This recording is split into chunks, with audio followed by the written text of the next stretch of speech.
Earlier, we showed the movement of the throat swallowing food with perfect timing. Right before food enters, the epiglottis covers the trachea, so food gets passed on to the esophagus.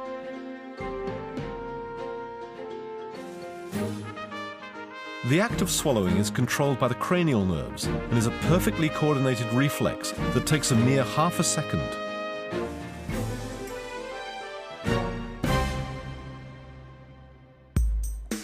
What happens when this timing is off? This can happen to even someone healthy and young. This man is drinking soda, but oops, be careful. He ended up choking on it uncontrollably. This has probably happened to you too. This is called aspiration. The symptoms of dysphagia can include choking on food or liquid on a daily basis. Those who have dysphagia have a floppy epiglottis. The food broken down by teeth ends up in the trachea because the epiglottis does not close in time.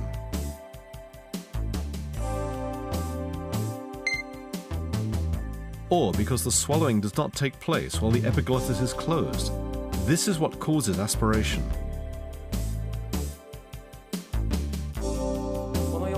In many cases, repeated aspiration is caused by problems with the brain function triggered by strokes, Alzheimer's disease, and other disorders associated with aging.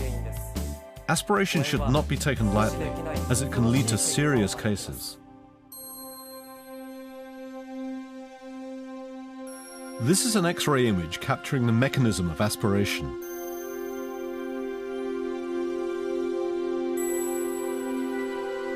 You can see liquid is slowly collecting inside the trachea.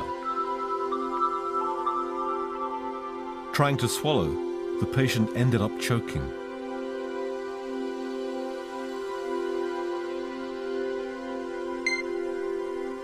Food and saliva that enter the lungs by mistake actually contain many bacteria and can cause pneumonia if such foreign materials are not removed by coughing or in the form of sputum.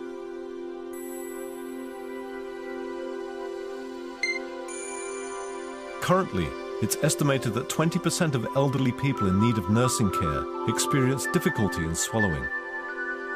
Furthermore, most cases of pneumonia, which is the fourth leading cause of death in Japan, are actually said to be induced by aspiration.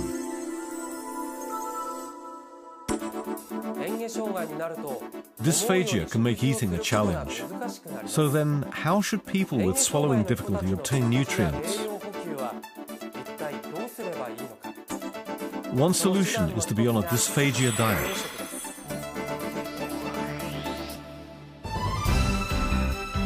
A dysphagia diet has been developed so that people with swallowing difficulty can enjoy food safely. Japan has world-class technology for developing a diet suitable for those with dysphagia.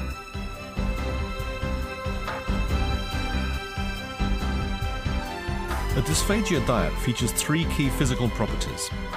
The food should have moderate solidity, which allows it to change its shape and be effortlessly swallowed. In addition, it should be less viscous, so it passes through the throat without sticking. It also should be somewhat cohesive, so it can be swallowed without breaking up into smaller pieces. Only after satisfying all these properties is the food suitable for swallowing.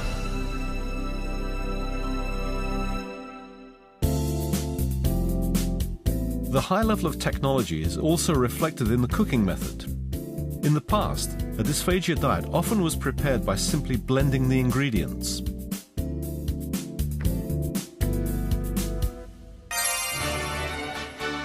By controlling the physical properties and incorporating creative cooking methods, it's now possible to prepare a special diet without compromising the appearance and taste of the original ingredient.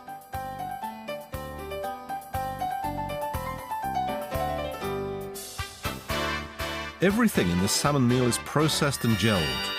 Can you tell the difference?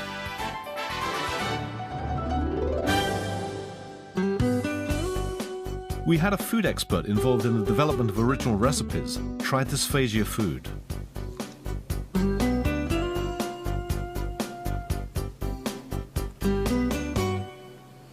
とっても美味しいです。びっくりしました。味は本当に焼き魚の味がしますし、ちょっとこの焦げ目の感じとかも本当に普通にお魚を食べてるようなすごく美味しい病院にいても食事の時間がすごく楽しみになるっていうふうに感じました。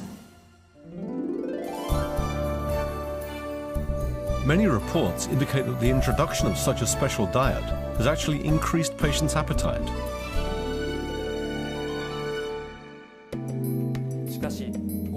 However, there are people that have trouble obtaining nutrition from food because they develop pneumonia caused by repeated aspiration. The solution for them is tube feeding, a method of providing nutrition without passing food through the throat.